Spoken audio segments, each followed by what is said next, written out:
Over to you, Manish. Yeah, namaskar and welcome to everyone. This is our 10th webinar of the series Reimagining College Placement Drive. We have been getting enormous response from all of you all and a lot of motivation, a lot of encouragement for you all, which is pushing us to keep doing these webinars every Friday from 5 to 6 p.m.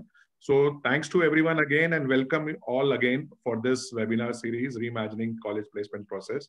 My name is Munish Chawla. I'm the co-founder of a livelihood platform called Jivitam.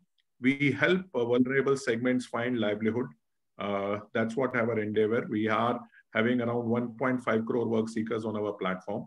The reimagining college placement process is something which we are asking in every college placement drive, and we are asking 5 questions essentially. And these 5 questions are: first, when the colleges are closed, when students are at home and corporates are not traveling, can college placement drive take place? That is our first question. Second question which we are asking is, should college placement drive also take place for BA, BCom, BSc, diploma holders, ITI students, not only for MBA and BTech students? We are also asking this question is that should college placement drive take place in those colleges where it has never ever happened? There are a lot of colleges across the country where this has never happened. Fourth, we are asking, can college placement drive take place for first year, second year, third year students? Why only for, students who are graduating? The first year, second year, third year students can find internship, apprenticeship, freelancer, part-time jobs for them. And lastly, we are saying why college placement drive has to be only happen once. Why not, till the time every student finds sustainable livelihood? That is, every student becomes Atmanirbhar. So ye har student banega Atmanirbhar is the movement. This is a student-led movement. These are the 5 questions essentially we are asking, and we are trying to reimagine the college placement process. Thank you all once again. I'll give you a brief about Jivitam. Jivitam is a tech-enabled livelihood platform providing work opportunity to people across country. We have around 1.5 crore work seekers on our platform. We are providing in livelihood opportunities in around 30,000 odd cities and 200 plus profiles. You name the corporate and they are our clients. That's how we are. We are doing a lot of innovative work. Along with National Career Services in the month of April, immediately after the lockdown, we did our first digital college placement fair, and which is not only now being in India, but with IBM, we are taking it overseas also.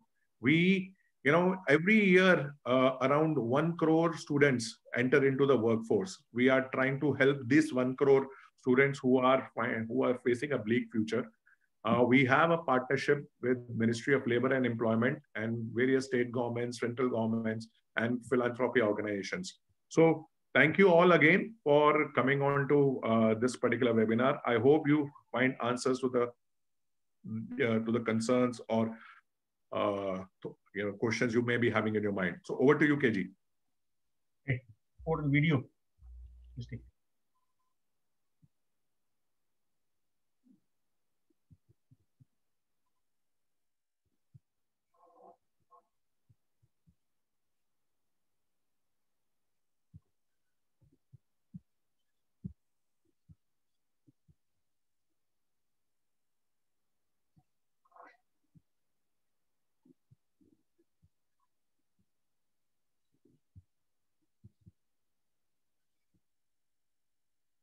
I think voice.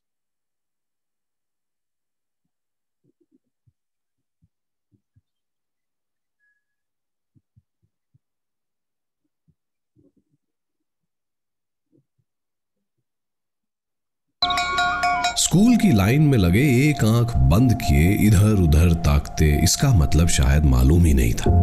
College की भीड़ में दोस्तों के साथ ठाके लगाते भी कामयाबी पानी तो थी, मगर हम होंगे कामयाब ये सोचने की न जरूरत थी न मौका।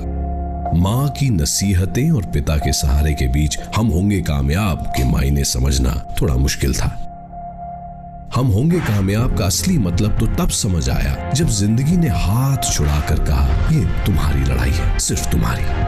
लड़ो, गिरो, उठो, फिर लड़ो, फिर गिरो, फिर उठो, अगर उठ सको। लड़ने ने, गिरने ने और गिरकर उठने ने हिम्मत तो जगाई ही, साथ ही जगाया यकीन।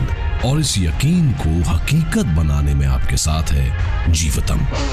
अब परिवर्तन लाना है, लक्ष्य तो हमें पाना है, होंगे कामयाब एक दिन। हाँ, होंगे कामयाब एक दिन, होंगे कामयाब एक दिन। आइए मिलकर भारत को कामयाब बनाते हैं। सरकार की सहायता रोजगार के साथ जोड़ करके नई इकाइयों के लिए सरकार अब योजना बनाए। देश में रोजगार के अवसर बढ़े, उस पर हम बल देना चाहते हैं। होंगे कामयाब एक दिन। होंगे कामयाब एक दिन। आई थिंक जो आज के स्टूडेंट्स हैं, जो 1 करोड़ स्टूडेंट्स हैं जो वर्कफोर्स में आ रहे हैं, जो और स्टूडेंट्स हैं जो अभी कॉलेज में पढ़ रहे हैं, उनके लिए क्या लाइवलीहुड अपॉर्चुनिटीज हैं और वो निराश होने के लिए उनको क्या जरूरी नहीं है। We are going to talk about it. So over to you KG. Thanks, Munish, and welcome to all the panelists. As I rightly said, that this panel is a high-powered women's panel. They have just come out of the 10-day celebrations of Navratri, where we celebrate womanhood, we celebrate the goddess Durga in all her forms. And we come back to a panel who also are going to be the ones who are going to give us answers to many questions that we have and currently really struggling with. And given the background and the experience of the panelists on the various aspects of finding livelihood, we couldn't have a better day than today, the 10th webinar of Jeevitam. So let me introduce you to the panelists as a panel of very distinguished speakers. Lata Gautam, who is the director of the National Institute of Career Services. NICS is also a partner, a valuable partner of Jeevitam, and we have been working together to conduct job fairs in the country. She has 28 years experience across various capacities. She's extremely well versed in administering programs in the human resource development and facilitation of training programs. And if you look at the way NICS is currently running, it is taking the jobs to the doorsteps of citizens. They have a well-oiled machinery. This Ministry of Employment has a person no less than Lata Gautam leading it. And by doing her job exceptionally well, the message you want to hear from her is, are people in this nation who are currently deprived of livelihood, is there a ray of hope? And she'll answer that for us. Moving on, we move on to another distinguished speaker, Nandini Sarkar. She happens to be the Global Equity, Diversity and Inclusion Leader of the Boeing Company.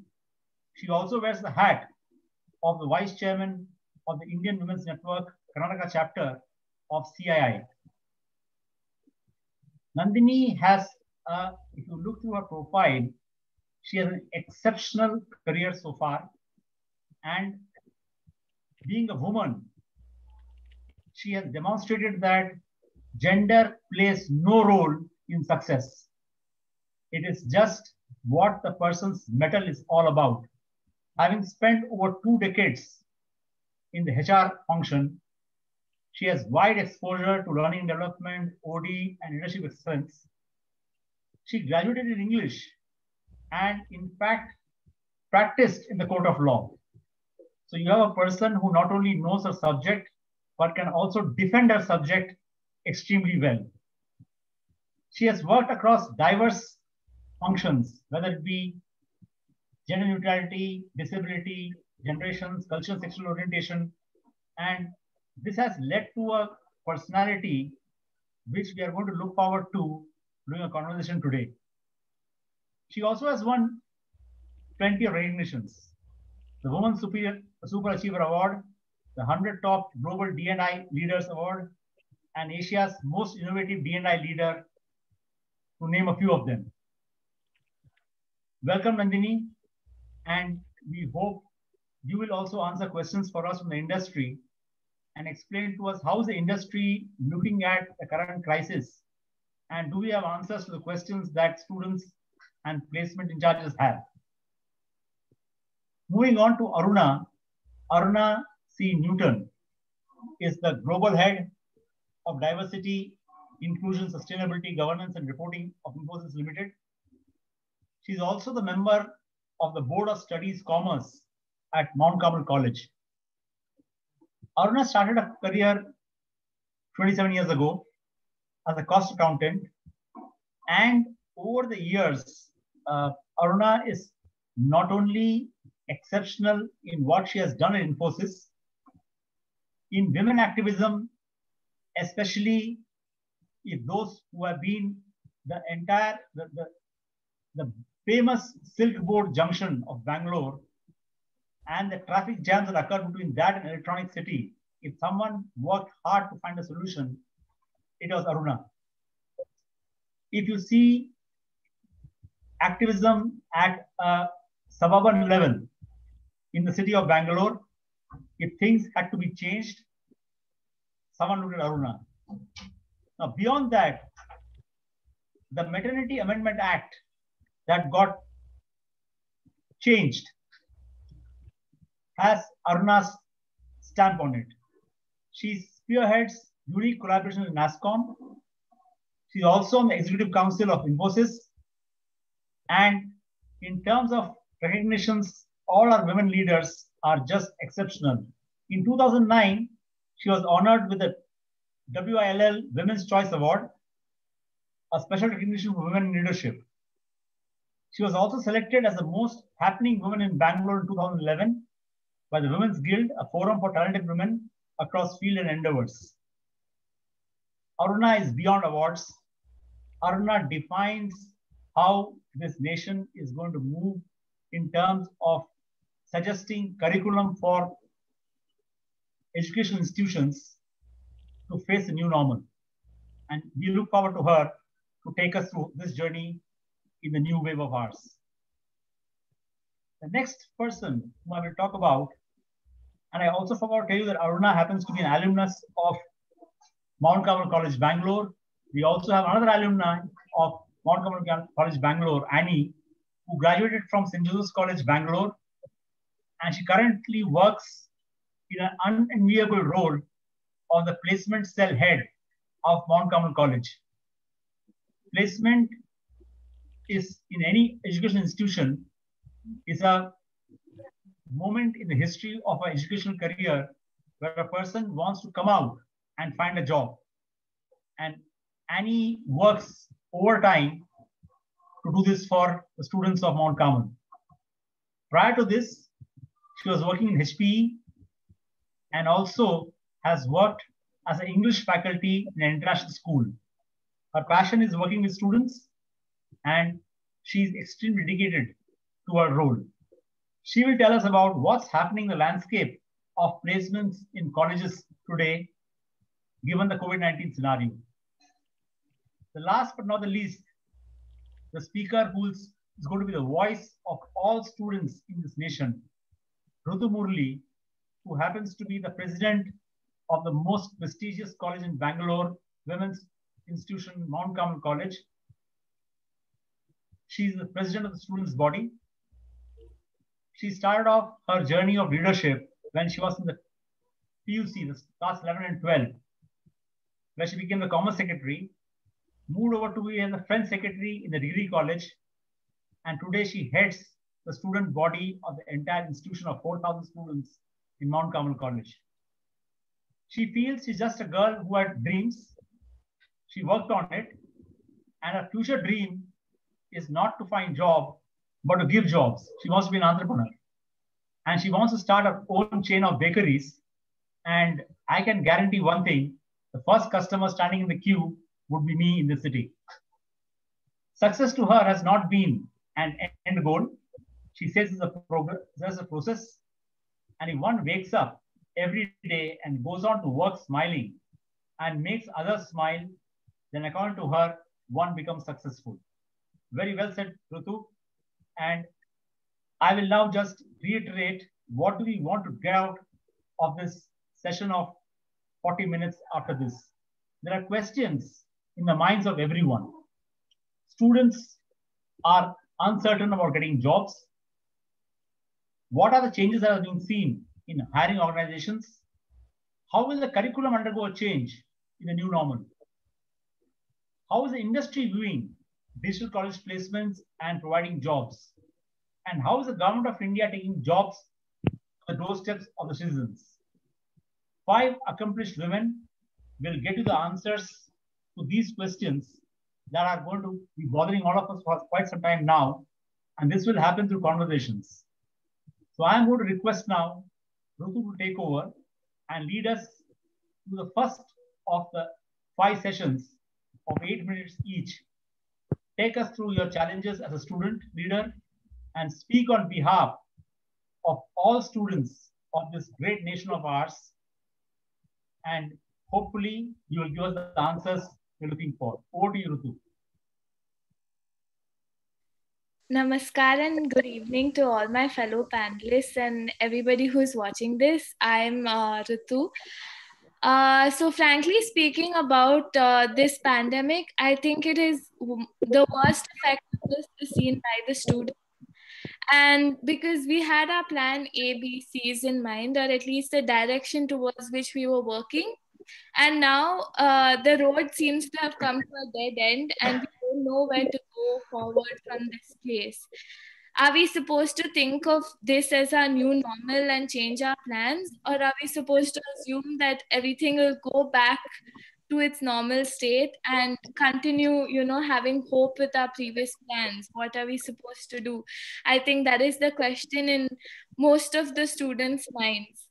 So I before this webinar, I did a small research about what are students doing and what are the questions they have, and the 3 most things that I see my fellow Carmelites doing or students doing is, first thing is they're using technology. I think we are the generation who is best friends with technology. So I have seen so many startups in the previous 3 months, startups from students, small startups of whatever they know. They're making use of their small talents, whatever they know, how to make art, how to dance. They're teaching that and they're, getting their livelihood. Second thing is a lot of us have started to work with NGOs. Meaning, I know this pandemic has hit students the worst, but I feel there are people who are more affected by this pandemic than us. So, lending a helping hand, and it might be in the smallest ways, like, calling your gardener's son or daughter home and teaching them, because now is the time of online education and not everybody can afford it. So considering that, calling your gardener's son or daughter home and imparting whatever knowledge you have to them, that is one more thing that, I see us doing. And the third thing is developing on the skills that we already have, or, something new that we want to learn. Like, for example, like learn how to play a guitar or learn how to dance. Or if I'm interested in psychology, do a course in psychology, etc. So these are the 3 things that I have seen students doing. I went ahead and asked few of my friends, and since this is a panel discussion, I'd like to ask my fellow panelists these questions. So the first question that came up was, do you advise on us developing skills that are closely related to the course that we're studying in college? For example, I'm doing my BCom. Now, if I wanted to pursue a course in psychology or chemistry, would that actually add weight to my resume, or should I actually stick to something that is closely related to my course? Yes, ma'am. So I would want to look at it in two ways. Definitely not forgetting the theoretical knowledge that you have gained over this period of time. Let us understand it's a VUCA world and it's unprecedented. We very often use a statement saying that we are all in the same boat, but the normative has changed. The storm is the same, but the boats are not the same. So now, having said that, very interestingly, what I would actually recommend our student population to very closely look at is to garner life skills like agility, resilience, being adaptive to a situation, and thinking out of the box. Because challenges, what we see as a pandemic situation today, and we don't know what the long range impact would be. Short range impact is already there. We have a very restricted mobility today. We can't even go to our near ones, our loved ones. We are off work from the workplace scenario, and the world has been forced to get into virtual workplace setting. It's an adaptability. So try and see what are the life skills that you're garnering through everyday living this pandemic situation. That's one. Second, go beyond the normal. So think, what are those skill sets that would enable you to be having a competitive advantage in the job market? So that would be my recommendation. I would like to add, Ritu, your question was really deep, inviting a lot of reflection. Thank you for asking it. And I will agree when Nandini says, focus on the life skills. But I already see students doing a lot of work around working with NGOs, for instance, working with the community, for instance. Children are doing that much more than they would have in the past. And that's a very nice sign. So when you look at life skills, you're actually looking beyond just the vocation, but actually people skills, social skills, emotional skills. And I think all of you are doing that so very well. You must continue to do it. But to answer your specific question, should I study chemistry, for instance? Should I take up French? I mean, you're already good at French. Maybe should I take up a language, for instance? Can I take up additional subjects? And one of my recommendations is learn all you can. Do it. Today at Infosys, we are beginning to discover a multidisciplinary approach, even the development of technology. In the past, there was a very siloed view that engineers would be the only people, computer science engineers would be the only people developing software. Today, that has changed.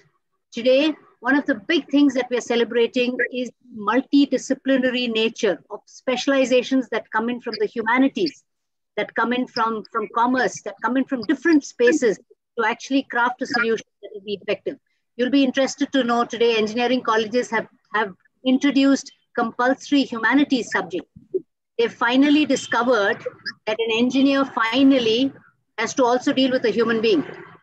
And guess what? Our curriculum didn't prepare him for those skills. So I love the idea of skilling yourself beyond areas that you know and looking at a multiple, a multi-dimensional view of learning, because that creates tremendous appreciation. I vote for that.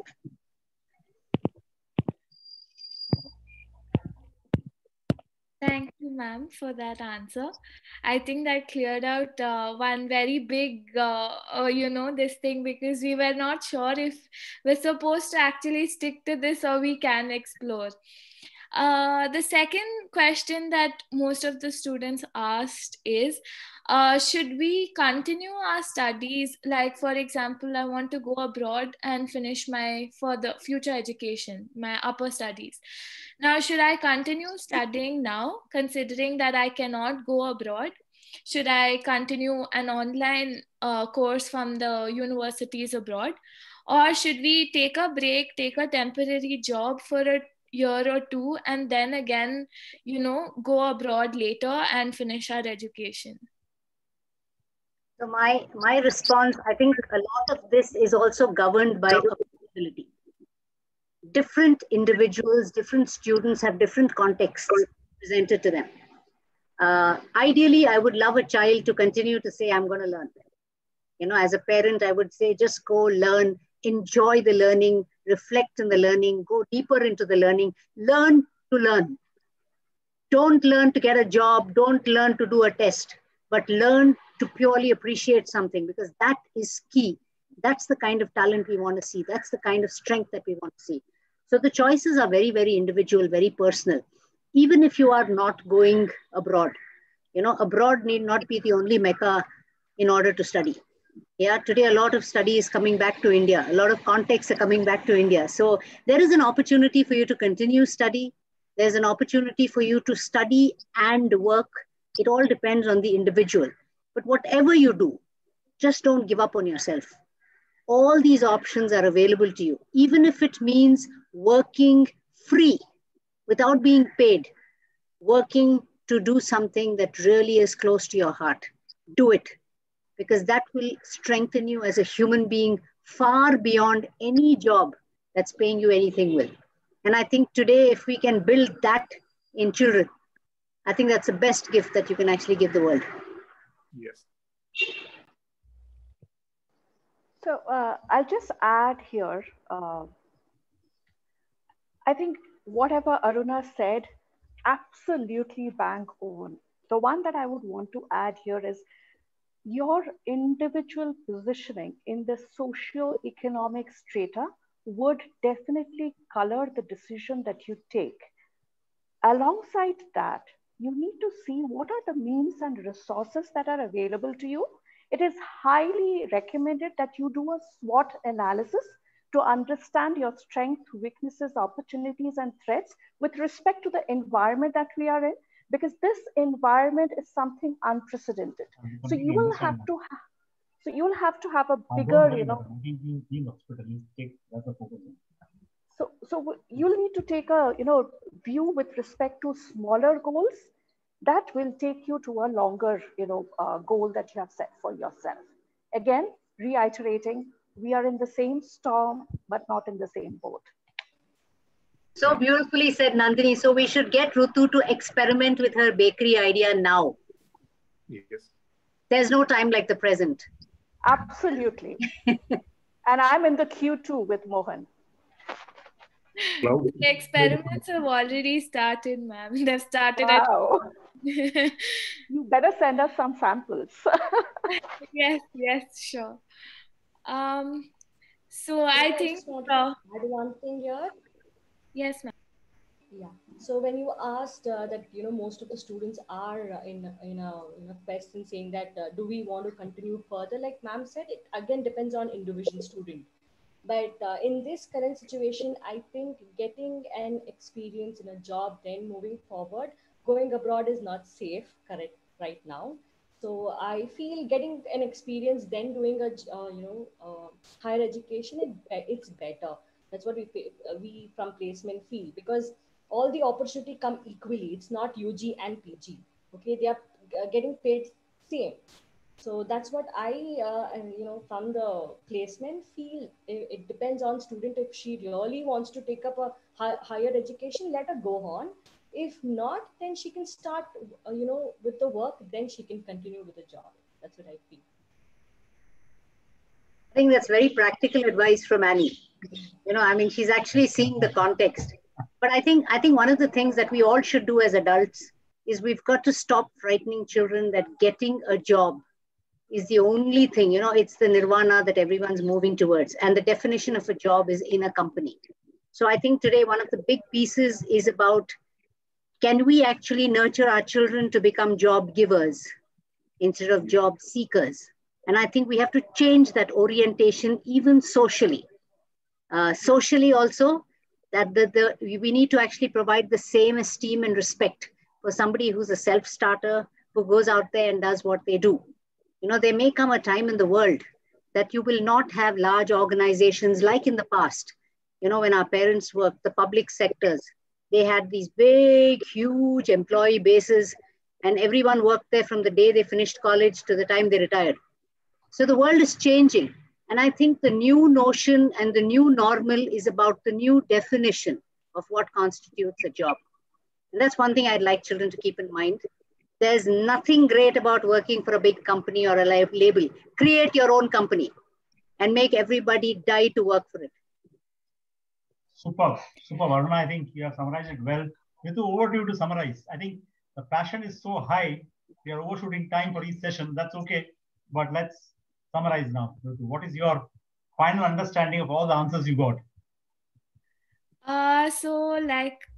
From all the answers I got and what the ground reality is, yes, our plans are backfired. Yes, we don't know what our next step is. But right now, we can build on our skills. We can, like Aruna ma'am said, go ahead and explore, learn for, learning and not for a job. But in case you're looking for an actual source of livelihood, take up temporary jobs. Does not have to be in a big company. Retailers are actually looking for jobs. So go ahead and work wherever you get a job. And the third thing I'd like to say is use technology to your advantage. There is no generation who knows technology like we do. Go on LinkedIn, put up your profiles. Somebody will come and give you a job. If you're looking for a job in the more cultural aspect of it, DM your favorite artist. Maybe they'll reply, maybe you'll get a job, you never know. So use technology to the best. And lastly, just don't lose hope. This is going to be okay, and we all are going to do well. So don't lose hope. Well said, well said, Ritu. I think well said. I think moving from a student leader perspective who spoke on behalf of all students of this country, the next person who's going to speak is going to be Annie. And Annie, I call you the Amar Akbar Anthony of this group, Annie Fatima Shruti. So I believe you have answers to all questions and you know what's happening in the companies that come to campus today. So let's start listening to you. Tell us your experience and what questions do you have as the head of placement of a large women's college in Bangalore. Over to you, Annie. Thank you, sir. Good evening, everyone. My name is Annie. I'm the placement coordinator of Mount Carmel College. I take this platform to, to thank GVTM for giving me this great opportunity. About the placement cell, how Mount Carmel Placement Cell works. As you all know, the COVID, we are all living with COVID-19 now. So there's a new norm which has been come from the organization to, the staff that you should have a social distancing. So I think all the recruiters now have started with that norm by recruiting virtually from the pre-placement talk till the onboarding process, which is completely virtual. Where in previous years we used to have recruitment process in a day or two from aptitude, technical round, or HR round. But now it takes weeks together. So it all depends on number of students, the issues they are facing, and how getting another opportunity to sit for placements. It's completely difficult, for us to handle, and for students also to adapt a new culture. And coming to the recruitment process for the corporate world is dramatically changed. Like I said, the nature of engagement is become in a short term.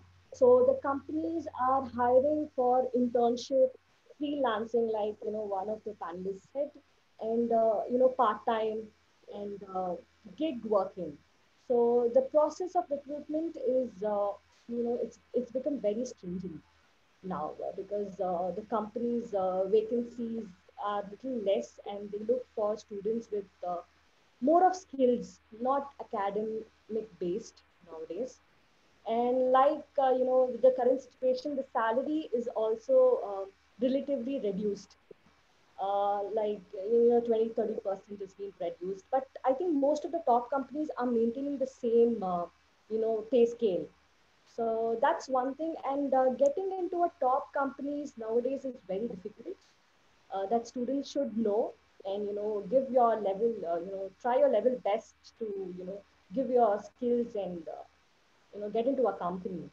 And likewise I see that there's a gap between the industry and academia. Like maybe the company is becoming more you know reinventing on process approach, and too much of business. So that's what's happening nowadays. And likewise, I want to inform students that there are many requirements by the corporate, by the organization. You need to look for different opportunities which is coming in. Maybe it can be a part-time, or internship, and so on. If it is full-time also, there are many opportunities, but don't look for your own domain, because now in current situation, uh, you can't stick on your own domain and sit and wait for a job if you're very keen in. Take an experience, get the job. You learn more when you get experience. Maybe any specific job, get an experience. And I think there's something popped up in my window. Okay, sorry. So, like I said, yes, getting into a job, don't look into your own domain. Please try and get an experience. If if you're looking for a domain specific, jobs, go ahead and try if you get one. But please don't wait and waste your time. That's very important. And learn more of skills. This current situation, I think you can learn more when you're sitting at home. You can learn a lot of things. And I think you're very good in internet, computer, all your phones and all those things. I think you're very good in it. So try, take that opportunity and learn a lot of things. That is very much important to the current situation, what company looks for. So that's one thing. And I like to reset an expectation for students to focus on industries that may engage in large scale hiring. Like we have customer centric industries, digital payments and content and health care. And I think we have even more of automobile sales, which is coming up for most of the students. And even life science students also get opportunities in pharma and research. So grab those opportunities and sit. Even though it's internship, it's not any stipend paid. It's okay. Please go ahead and take an opportunity, because if your performance is good, they will definitely give you a pre-placement offer. So that's one thing I wanted to tell. And yes, I would like, I just want to, end the session, pause here. And there are just three things most important to the students. Yeah, there are students here too. Let me go ahead and tell three things. That is, skilling, reskilling, and upskilling. Skilling is learn new things. That is, multitasking or computer based or critical thinking and sales, negotiation, learn all those things. And reskilling is reskill yourselves. Okay. And upskilling is nothing but upgrade yourself in this current situation. Take the opportunities which is coming in. Don't lag behind and waste time. Take all the opportunities. Learning is very important, which makes you a success. So I think I just want to end here. If you have any queries, you may go ahead.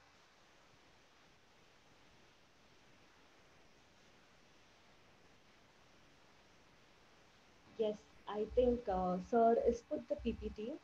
So I have covered most of the point there, which is, which you can see. So Yes. I think I have a question for you, Annie. Given the yes, go back to the previous slide. Come again? See the previous slide. Okay, Annie, my question to you is that you are recommending that people, even though there's a drop in salaries, you are saying it is better that people going for some kind of work which is available now, rather than just sit and wait for the best opportunity to come. Am I hearing you right? Yes, I also wanted to add, I think first in the beginning, sir had told, BCom students or BA students are not getting opportunities. But I would like to, tell, I think most of the colleges, like even including our college, we give opportunities for both UG and PG, like any streams. Okay, so it's not in particular, at least I think most of the students should know that placement doesn't work only for commerce, because all the MNC doesn't come only for commerce and management. They do look for, science and art students. You're supposed to know that, because, most of the students lag behind saying that we don't get any opportunities. I'm a BSc student or BA student.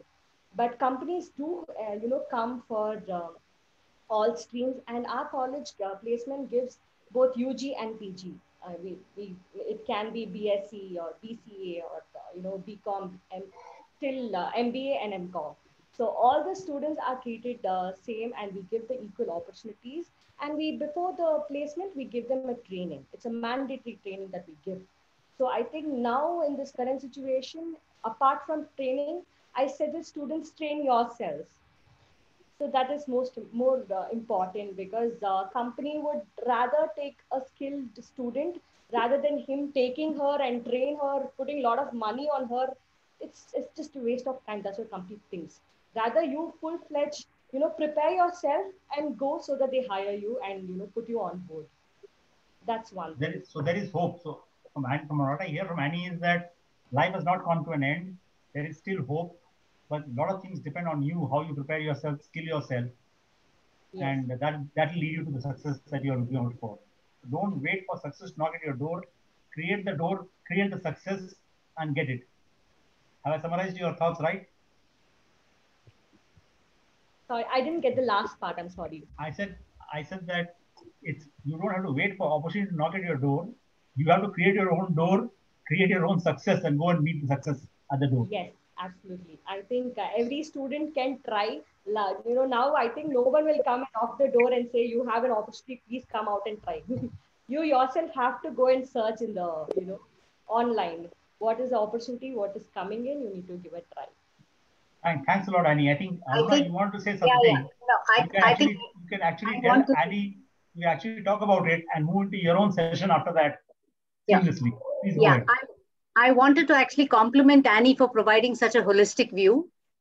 The first skill, I wanted to just add to Annie's list. There's a long list of skills for a child to take in, and you're just wondering, should I learn the theory of it, and where do I get to practice? And you go to your mother and you say, I want to study critical thinking and problem solving. Help me understand which curriculum I should get into. But I think the first thing that I would recommend to have on top of this list is the first learning is learn to love yourself. Yes. And I think the piece around being comfortable with who you are, being comfortable with what you know, and being confident that you are worth it. You don't have to prove it to anyone. I think that's the first big piece. The pandemic is actually creating havoc with the way people are feeling about themselves and their self-esteem. And so one of the first cautions is getting a job is not a signature or is not a pathway to feeling good about yourself. Remember that you can actually look at different ways to make your skill actually come to the fore. So many different unique ways. One of the things that I like what Rutu said in the previous session, we are digital natives. We are the generation of digital learners and seekers. And there's an opportunity for digitization in every field, including the arts, including commerce. So, it's not going to be wrong for you to invest in learning a little bit of programming to see how something works, to create something of your own. There's some amazing work happening in this space through artificial intelligence, etc. So I think this is really big. Thank you so much, Annie. Thank you, ma'am. Thanks a lot, Annie. I think over to you, Aruna. I think now it's time for us to listen to. We have had curriculum. We have a new education policy in place. And now it's time for the institutions to start looking at this policy and then understanding what needs to be done. So, can you talk us through? So Mohan, way back in 2004, Gartner, one of the largest research organizations, They actually came back and they did a study. They asked everybody, does the world tomorrow belong to generalists or does it belong to specialists? And so obviously the audience that was present for that particular meeting were kind of divided. Some of them said, yeah, generalization is good. It's good to be a jack of all trades. And some others said, no, it's better to be deep dive specialists. But Gartner said, guess what? That's a trick question. I didn't expect you to choose generalization or specialization. And Gartner made a case. Gartner made a case for a new breed of professional, and they called them the versatilists. As the name suggests, it's the ability to take your learning and to be able to apply it in a broad range of contexts, applying it, the same basic knowledge in a variety of contexts. I graduated from Mount Carmel College with a BCom. Today I head global diversity and inclusion, and Infosys is sustainability efforts worldwide. Just yesterday, we launched our communication that we are 100% carbon neutral. So if there are any commerce students wondering what on earth is she doing heading sustainability for one of the world's largest organizations in this space, and we are the only Indian company to go carbon neutral.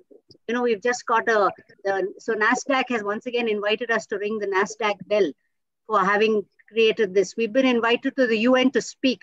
So I think it's about using your core, fundamental, practical, analytical skills to be able to apply it in a variety of contexts. And I want you to learn, and I've just provided you a link over there. There are 4 elements of every learning experience, and this is for curriculum designers. I've said it again and again in many forums. Every curriculum has 4 parts, and it must cover why, what, how, and the most important piece, which is what else or what if. And that frame, that is what our entire curriculum, our entire focus around the world is on what and how.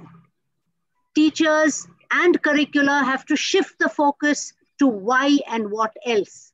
That's when you will create dreamers. That's when you will create entrepreneurs. That's when you will create job givers and not just job seekers. So my case is every teacher that goes into a class must be able to format his or her class and say, let me give the children today the why and the what else. They can actually Google up the what and the how. They don't need me to stand up and tell them. Yeah. I think the second piece, and Annie alluded to it very well in her presentation, was about learnability. You know, one of the things that we try to do at Infosys when we hire, we're constantly seeing how much is this person invested in learning? How much is this person invested in taking in? How much is this person invested in applying? So I think learnability is one of the toughest competencies to be able to demonstrate and also to acquire. How do you become a lifelong learner? If all your life you have been learning to pass an exam, if all your life you've been learning to get into a recruitment drive, when have you actually learned? And how are you going to get deeper into the subject? So this is something that I keep insisting that everybody must actually do. Get into deep learning. Get into application. And one of the biggest things I've learned now, because for the longest time I've said there's so much theory in curriculum, give them practicals. So every college is going way out of their way to provide some sort of practical work. But I think it's not about the practical work. It's about the feedback that you give the child on the practical work. And therefore, discerning assessment skills are the need of the hour for faculty. Even faculty requires to be trained to be able to provide uplifting feedback so that the child actually changes their frame of reference. So what do you think, Nandini? I guess I was just nodding my head to say, I echo, and I concur. Absolutely. I mean, there's no other go. We have to change the point of reference. We generally use that when we talk about inclusion and diversity, and we say change the narrative. I guess now it's the time to change the narrative in every aspect of life to promote ourselves towards livelihood that matters to me and my surrounding. Very well said, Aruna. I think we must hear from Annie, because I think I've I've actually played a little roughly with some of her sentiment on continuously learn, stand up there in a queue to get hired, watch out for companies. No, ma'am, definitely. Like you said, yes, the teachers have to be trained because they have made their home, living room, like a classroom now. Okay, so managing both children and personal obligations now. Definitely, I think it's a very tough time for us to Yeah. go on with this livelihood. Definitely, we need, because we are also not trained. So first, we should get trained before we train someone else. That's very much important. Yeah, I think for the longest time, my wish is in India, the teacher becomes the highest paid professional because they are the nation builders. They are nation builders, not the software engineer, not the rocket scientist, but it's the teacher who builds lives, who builds human beings, and builds nations, builds the world. It's my hope that learning starts getting its due, and we must make that investment in teachers and make it a really proud profession. Hats off to all the teachers and all the work that they're doing. We can never thank them enough. So Aruna, I think you could have ended it well. I think the education system is now preparing people to not master what they learn. I think the focus has always been on cracking an exam and the questions there. And there's no connection between the question and the knowledge you have mastered. Secondly, I think the nation also has a big challenge in terms of, rightly said, teachers not being paid well. I think the dream is that unless we go back to the basics of education and unless education becomes free for all, unless the opportunity for the haves and have-nots gets completely flattened in terms of opportunity because education is free, those days are going to come back because we are a nation 5,000 years ago who had the Gurukul system where education was free, the subject were to be mastered, and we created a nation. From there, we have come a long way to the making education a business, and thereby the haves and have-nots have got widened, and hopefully this will change over time. So thanks a lot for this great curriculum. I have to add a last word, Mohan. I just have to. When I do engineering college student hiring, I ask them this first standard question: tell me about yourself. And the child looks at me and says, well, I'm just an engineer. So I said, well, if you're just an engineer, I don't think too much of you either. So I think this whole piece about giving them the feeling of respect for themselves and who they are, I think that's such a big piece that is actually missing. But, I want you to focus on, I don't know if we can divide, if we can bridge haves, have-nots. I mean, those are very large goals. But if you look at India today, for the longest time, I've always said, remember we did I remember, Mohan, we went to class together. So you remember all those long answers in history, geography, and social studies. Why did India not achieve its 5-year plans? It was the population. But today, that very same population, we call it an advantageous demography. India is the only country in the world with the youngest population. If you go to Germany, if you go to any part of Europe, schools and colleges are closed, not because of COVID, because there are no students.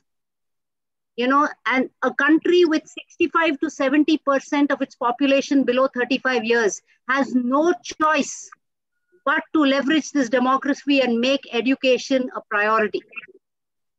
So I think however we do it, we've got to come out of this. This moment that we have today, it comes once in the lifetime of nations. It never comes to some nations. We've got to make it happen for ourselves.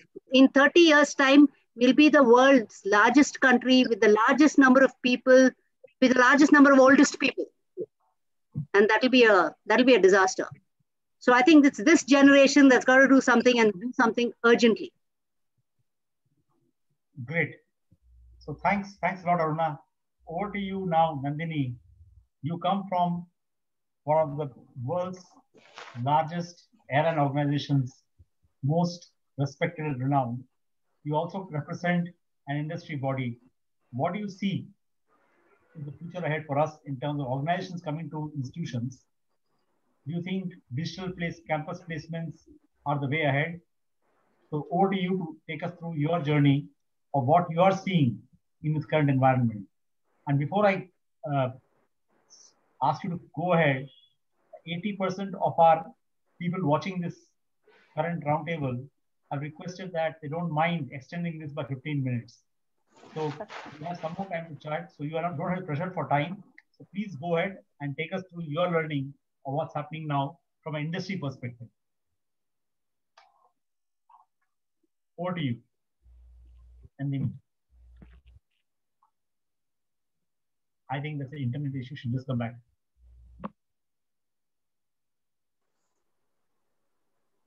Am I audible? Yes, you're audible now. Okay, thank you.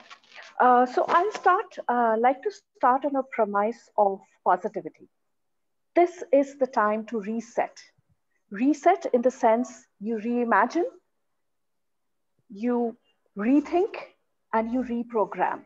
I guess that very well summarizes what we've been hearing so far. Now, what's the ground reality? We know that the pandemic situation clubbed with the recession has actually made the outlook of the labor market quite uncertain. That's one aspect. The second aspect is we were talking about future of work. This pandemic and recession has accelerated the future of work. So it's on us now. Now, having to live that future of work, we know technology adaptation and adoption is happening. We can't stop it. And it's unabated and may accelerate in some time and some other ways across. Automation is here to stay. New job creation will take a hit. It will be slow. So no new job creations are happening. Skill gap would continue to be on the high, and specifically, hiring would be done mostly for critical roles across industries. When we are seeing a recession, we are also seeing that there are a lot of avenues through which there is a reduction in force that is happening in most of the organizations.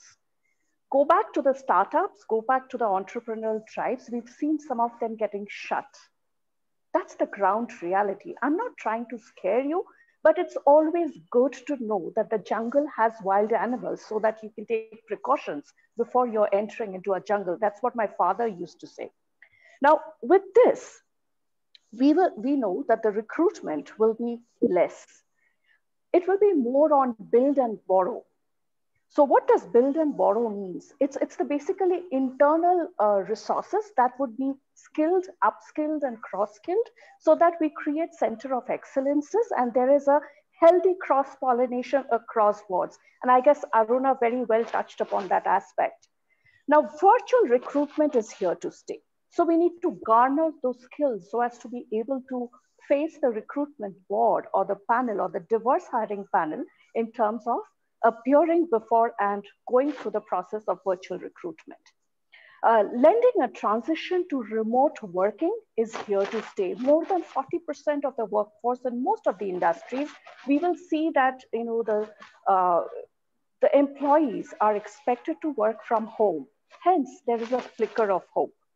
Before that, let me quote a data from a recent Employee Provident Fund, which in India, and it said that between 2019 and 2020, there was women in workforce participation, which was about 22.76%. 2020-21, we've seen a hit and it's 19.98%. So there is hope. The second one is by 2027, the year, India would have the largest workforce with more than 1 billion people of working age. And we already heard what Aruna had to quote there also about people being under the age of 35. So the flicker of hope that is there, is first come out of the dreaded drama triangle. Let's not think that we are a victim of the situation and the persecutor is the COVID situation and the recession, and look for somebody to kind of rescue us, from this situation. Rather, take this up with the empowerment dynamics working within ourselves. And this is an appeal to the parents and the teachers and the educational institutions, and also for the placement cells to guide the students of today, that you need to think yourself as a creator who's able to think out of the box, innovate, and create those avenues towards livelihood. Think of the situation as a challenge. Look for coaches and mentors who can guide you better. Because again, I would reiterate, and that's become my famous statement now, we are all in the same storm, but not in the same boat. Now, what are those flicker of hopes with respect to industries that we see, which would be coming ahead in terms of having more recruitment compared to certain other industries who've taken a bigger hit in the COVID pandemic? Would definitely be e-commerce, healthcare, pharmaceuticals, grocery chains, delivery services, virtual technology tool, definitely into content creation and artificial intelligence, and not to rule out entrepreneurship. We had Ritu talk about taking a fascination to baking. Have we thought that in the process of baking, we are basically learning the steps of project management? Try to seek for those avenues where you're picking up a life skill that could be translated to your employer's need.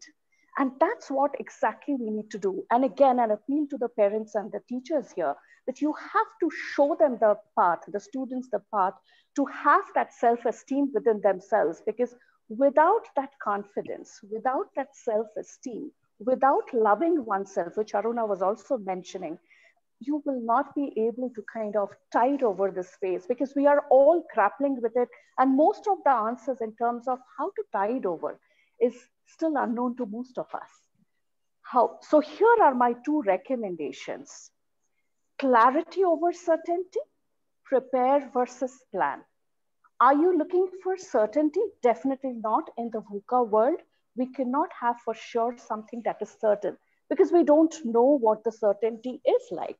However, you can always try and look for clarity of the situation. What is being seen vis-a-vis? What are those things? As I said, please fall back on the SWOT analysis. It would really help you kind of make those decisions for yourself.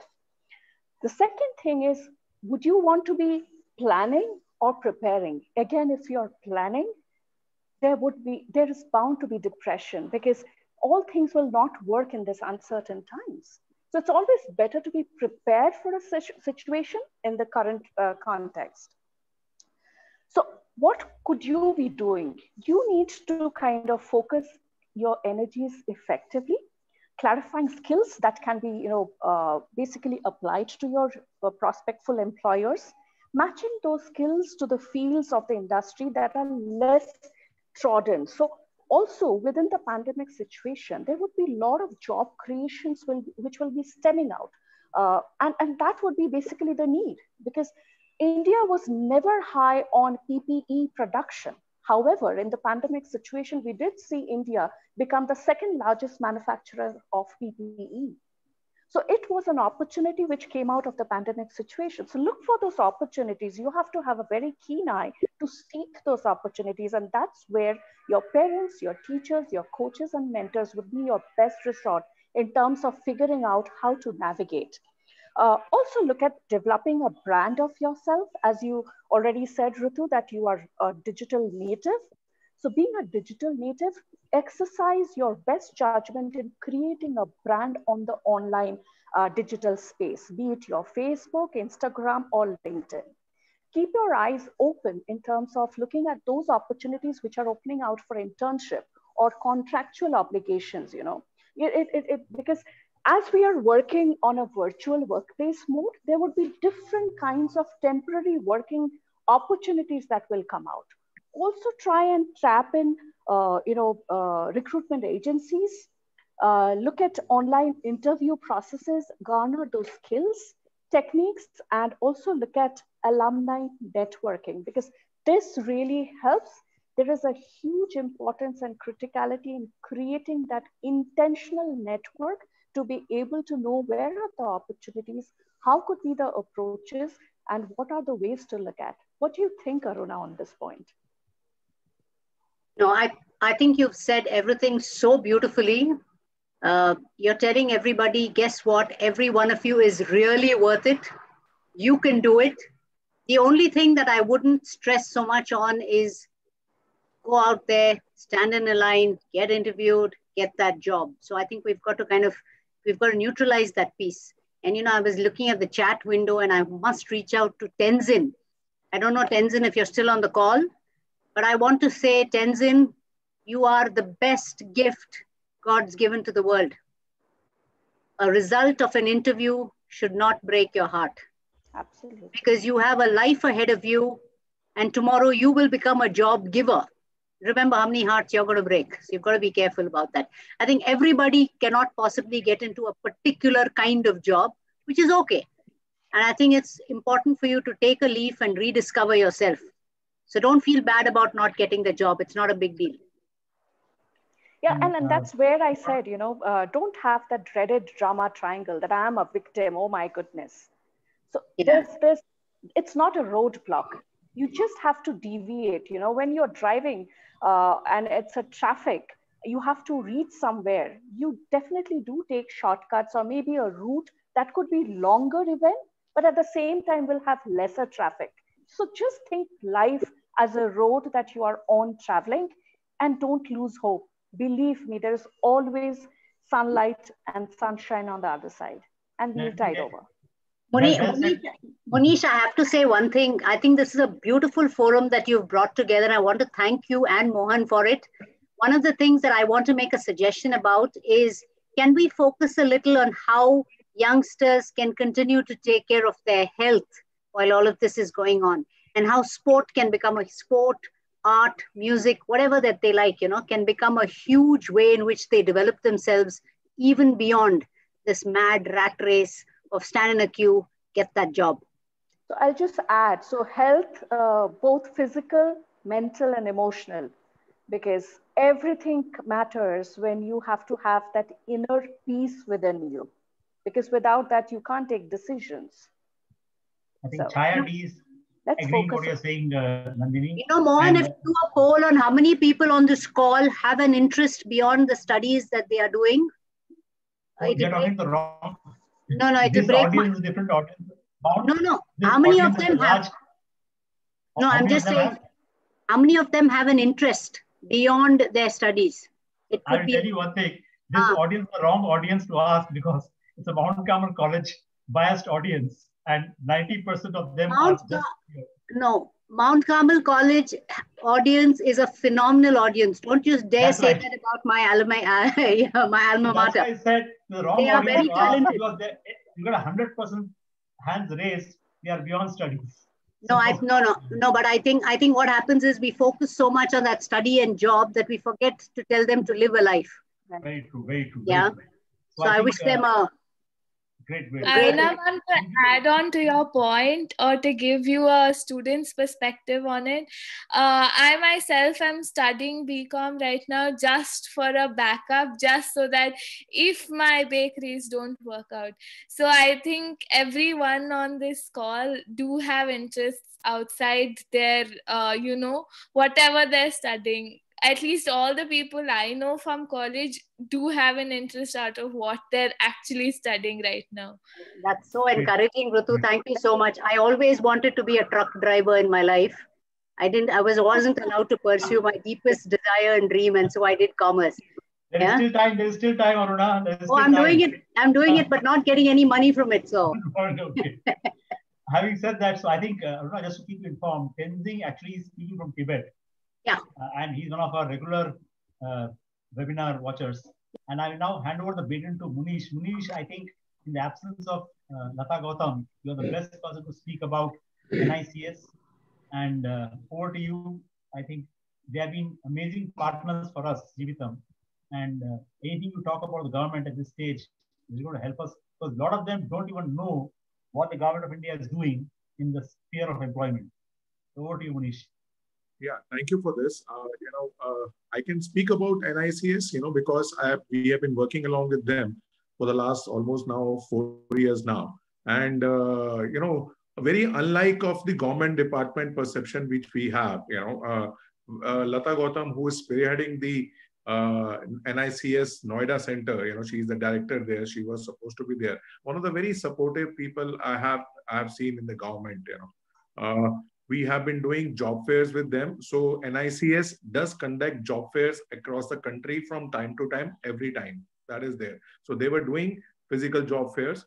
They have a portal which is very, very vibrant, and a lot of jobs keep getting posted over there. And it's absolutely free for everyone to register and also for the companies to there. So it's a free platform which they have created.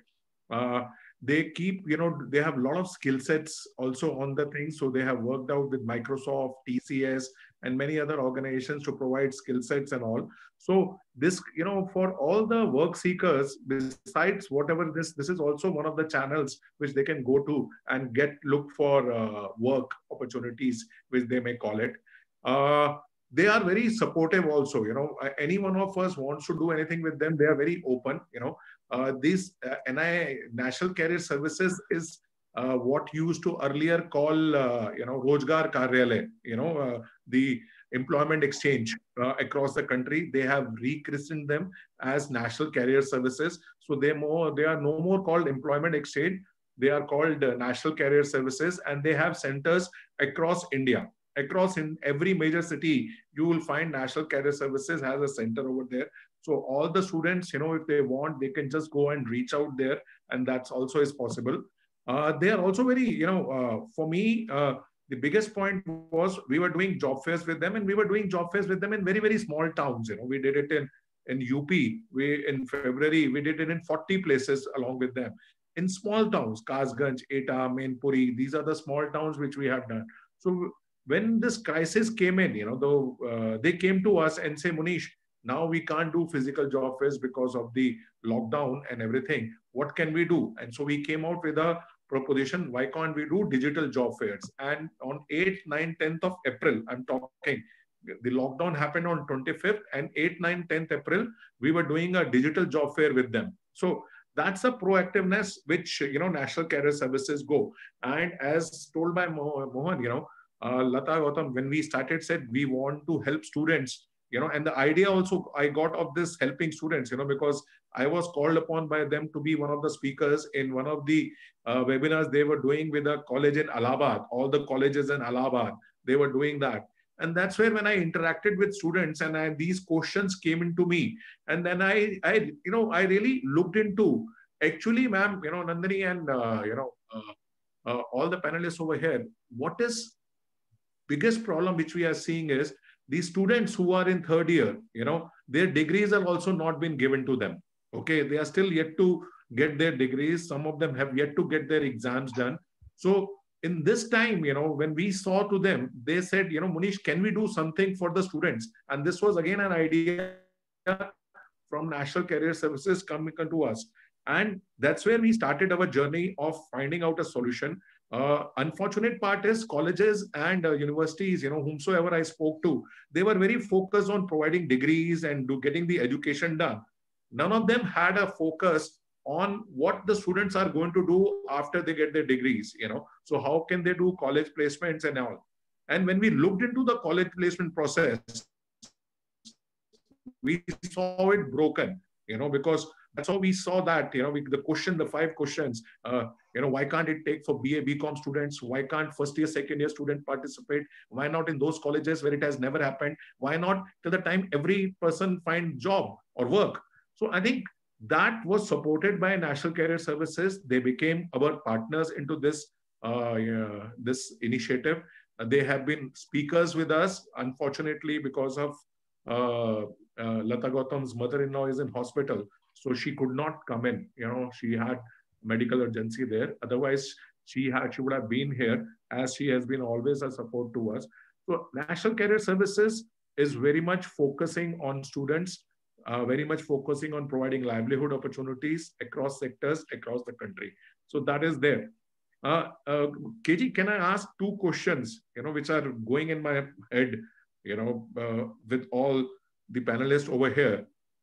Is it okay? Can I ask 2 questions? Absolutely. I think this is an opportunity to ask questions and get answers.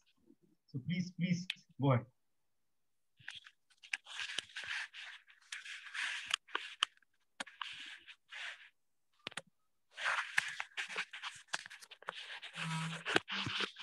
Can you hear me, Munish?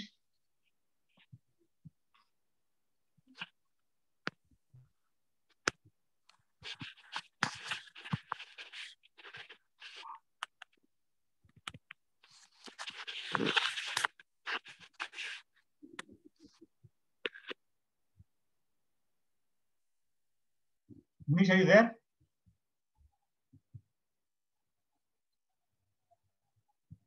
I think the internet problem, bandwidth issue. He's struggling to.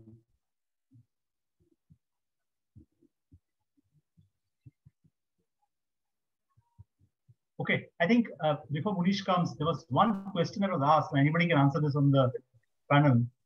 And it's a very interesting question that is being asked. The question is that, what do people who are hiring expect students to answer to this question? Tell me something about yourself. This is like a trick question, but still a question worth asking. So, Aruna, Nandini. Yeah, I can answer that. Every time I ask please. a question, tell me about yourself, I'm actually expecting a response that allows me to see the person holistically. And so one of the things that I look at is, I look at the body language, I look at the person and the words that they use. Like I said, if you said, well, I'm just an engineer, then, you don't expect me to think highly of you. So I think I look at the body language, I look at the words they use, I look at the way they narrate their story beyond their academics. So for me, it's very important to see a rounded individual. There are so many things you can actually pick up, from values to what somebody deeply cares about, to relationships.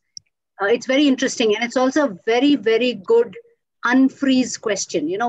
When somebody is, typically when you're at an interview and you're terribly nervous, we hope providing you the comfort to speak about a subject that only you know best. Nobody can talk about you. Yeah. The comfort to be able to speak about something that you know so well is actually supposed to relax you. And the interviewer asking this question must necessarily pay attention to the answer. So I think that also demonstrates respect for the question asked and the response that's given. Because the more you pay attention to it, you will find the person opening up a little more. Fantastic. So what do you, Munish, you are supposed to see, all the panelists, which is, women over here, and, I am also a father of 2 daughters. One of the things, which Nandini came out with a statistic about 22% women in the workforce, the best case scenario is women workforce is 42%. So we are 20% behind. And this percentage, as told by her, is going to go down.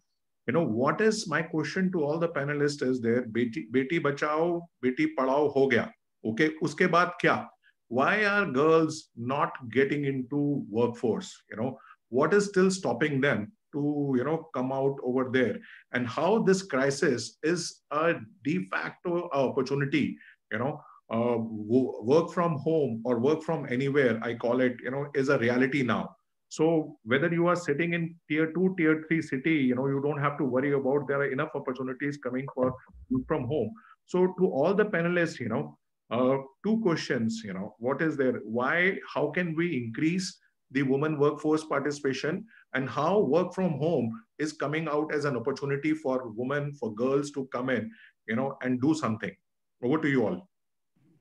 Can I take a shot, Nandini? Sure.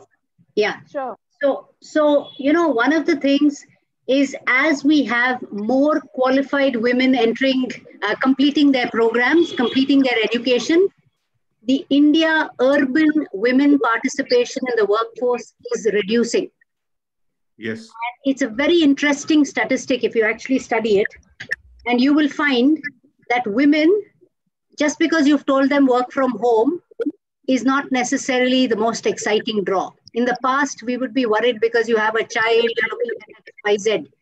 But today, organizations are having to overhaul their work cultures in order to make these exciting to women to participate. Organizations are still stuck in old, conventional, hierarchical frames.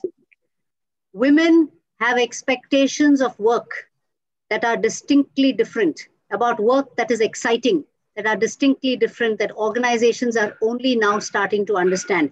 You know, we keep telling ourselves, but we've given you a creche inside the campus. Yeah, what is your problem? And they look at you and they say, well, you know, that is only one of my problems. So interestingly, you will also know, Munish, that when women are qualified women are leaving the workforce, the new statistic in India is they are leaving for better opportunities. Today, more women leave the formal workforce for better opportunities instead of personal reasons. In the past, it was, I have a child to look after, I have my parents to look after. So what does it actually say? It actually says that the expectations of women in the workforce are changing. And today, that is the challenge organizations are grappling with. Just because you've provided a creche on campus, don't think I'm going to be so excited to make my child, my 3-month-old, 6-month-old baby, travel with me 2.5 hours to work, strapped to me, to sit in a creche and travel back 2.5 hours. I don't want to put my baby through that. I'm just giving you an example. So I think definitions on what will create workplace amenable to women power has to change. And around the world, it's a big challenge that organizations are grappling with. You know, so I think that is there's a huge study going on saying what on earth do women really want? And it's very interesting. They are looking at opportunities that are more balanced. They are looking at opportunities that are bigger. They are not looking at hierarchical structures.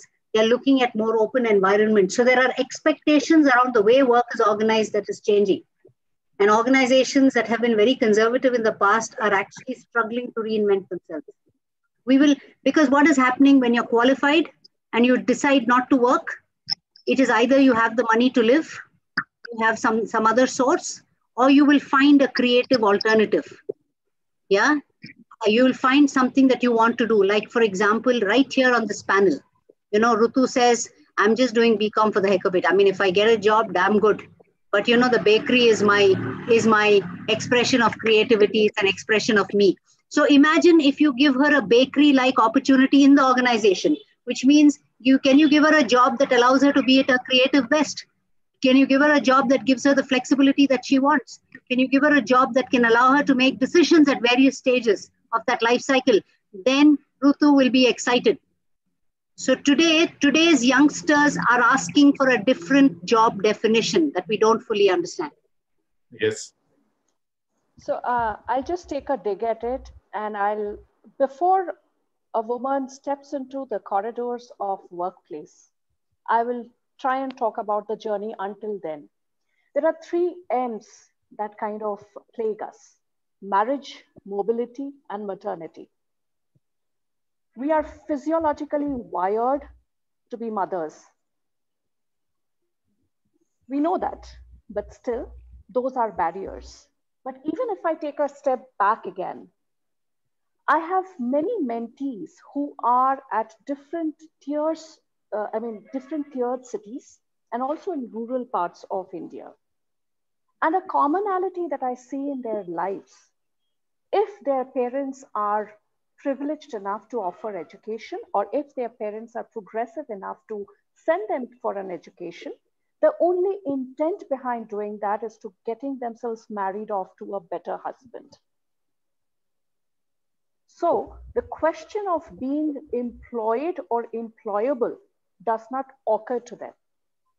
So it's a family decision that is forced. There's an influence, and the girl or the girl student or a woman who could have been a probable employee and a part of the workforce participation does not see a choice of being employed. So women do not own up, or rather women do not understand that they have to make a career choice, because otherwise it's an unproductive economic labor that we have produced through the education system, utilize the money that could have been offered to somebody needy of a livelihood. So there's a wastage of economy there. Yes. Yeah. So that's there. And again, women are in self-doubt. They always need a validation. So there's a lot of work that needs to be done on a girl child and a woman. And I guess the parents, the teachers are at the best opportune space to influence and shape that so that they start thinking democratically. So I guess those are the two sides which Aruna and me could offer. Work from home is a opportunity for women, because what I see as a personally, especially for the tier 2, tier 3 city women, girls coming out of there, there are not many opportunities around in those cities, and the culture and the socio-economic strata is also not such which encourages them to go out. As a father of a daughter, I'm always worried, which is there. So this work from home, was not an option till the month of March, and it has suddenly come as an option, which is a workable option. I speak to the BPO CEOs, and they keep talking to me, not on open, but in there, yes, we could not hire women earlier, because there were shifts which were not there conducive and everything. And now work from home gives an opportunity for them to hire those women, which is there. So while everyone is talking about, the percentage going down, I am seeing as a, we at Jivitam actually are seeing this as a big opportunity for women, for girls to come into the workforce and, work from anywhere. And, how are you seeing that? How is Aruna seeing that? Something which is going on. How is my other co-panelists doing that? Yeah, so Manish, this is a burning $1 million question. Is work from home making more women come to work? Yes. The answer is yes. I agree with the statistics that you presented that it is making opportunities open to more women to participate, especially tier 2, tier 3, those who were many times finding it difficult to participate. Again, this whole challenge of coming to the city because your job is in the big city, and then living in substandard conditions, and then working every day. All of that has got neutralized because now you're working from your home, you're in your hometown, your cost of living has gone down because you're staying in your own home. So I think that is a big plus. What is not working very well for the women is that women are, now what has happened because we are working on this work from home, the expectation is that you're available 24/7. Because kya hai, go and put on the computer, you don't have to travel anywhere. You should be available when the client calls you. So women are finding, not only women, employees are finding themselves spending more time at their work at home than they would earlier find when they went to work. Of course, the travel time, etc. So I think in this new normal, people are also learning, how do I manage my time with discipline? Because at home, you have so many different things that are happening around you. You have your parents, your family, your children, your husband. I mean, there's lots that's happening. The children, young children are very distracting. They also need to be engaged. There's so much that's happening. So I think women are also looking at how do we manage all of these? Earlier, you were not in the house, so you were concentrating on your work. But now with all of these, how do you still make your work productive and effective? And I think that's a learning journey. That's a new journey. But clearly, it's heartening that women, and not just women, but a lot of people with disabilities, they actually comprise more than 30% of the potential for the workforce that were left out of jobs for the longest time. I think today, organizations must look at ways to bring them into and fully integrate them into the workforce. Because, if technology can actually help to make this participation effective, then I think every organization must make that investment. I'm totally with you, ma'am. Totally with and you. I'll just add one point. I mean, which is worth kind of close focus, is that because of the increase of screen time and thinning of day and night, availability expected 24/7. What is happening is the employees are finding it extremely tough to whether take a break or not. So people are not planning their leaves. And even if they're planning their leaves, there is a call because there's an expectation. You're not traveling, you're not going out. So what about taking a call? It's okay. So we have to make some intentional boundaries which divide our work and life, because otherwise work-life integration will be a big hit and that will create burnout. So we need to be mindful of that. I think well said, Nandini. I think, Munish, we have exhausted the 15 minutes we gave us. We took over 15 minutes more. I think extremely invigorating discussion that has happened so far. I think people have come from multiple streams, and it's important for them to know that Jeevitam's technology platform is actually trying to demolish geographical boundaries, is demolishing the distance between a tier 2, tier 3 town and a tier 1 town. We have almost 45% of our audience coming from tier 3 towns watching these webinars over the last 10 weeks. The momentum is growing. And I again want to take this opportunity to thank each of you who have come in and contributed to giving answers to questions which were always on the mind. The doubt was, how do we ask and whom do we ask? Even that got answered today, I think eloquently by all our speakers. What I would like to talk about, Srishti, the last slide, last video. Please go to that slide. So what we want to tell you is that the Jeevitam technology platform aims at only one thing. It wants to bring the workforce from the hinterland and connect them to the jobs. So I'll give some simple examples. Let's assume that there's a person who needs a job in as far as Asansol in West Bengal, and there's an Uber Moto job available in Calcutta. How does this job requirement reach the person in Asansol was always a challenge.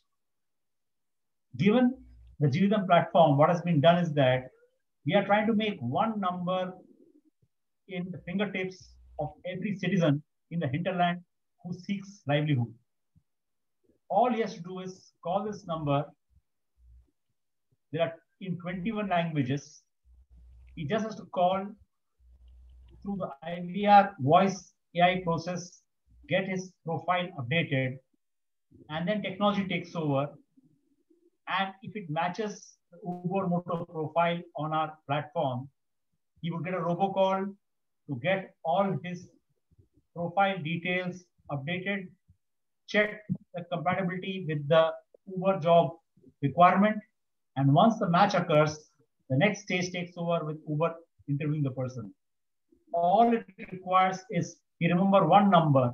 And if a crore of Indians actually understand the 100 crores who are there, of which at least the younger 35% to 40% who are requiring jobs in the hinterland, if they have this number in hand and they call this number, then path to livelihood starts.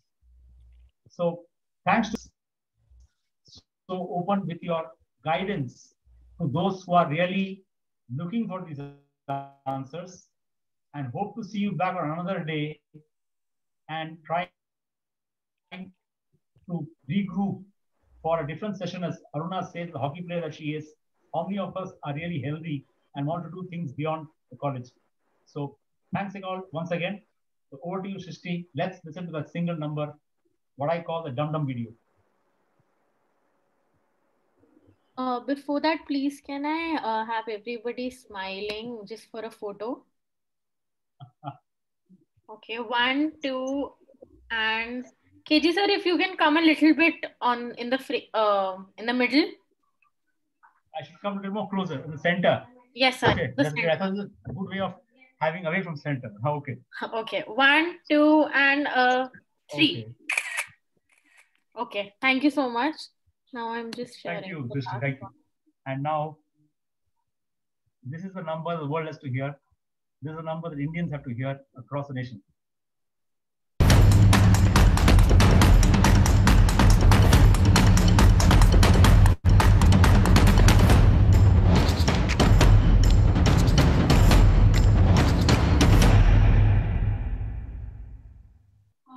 Thank you.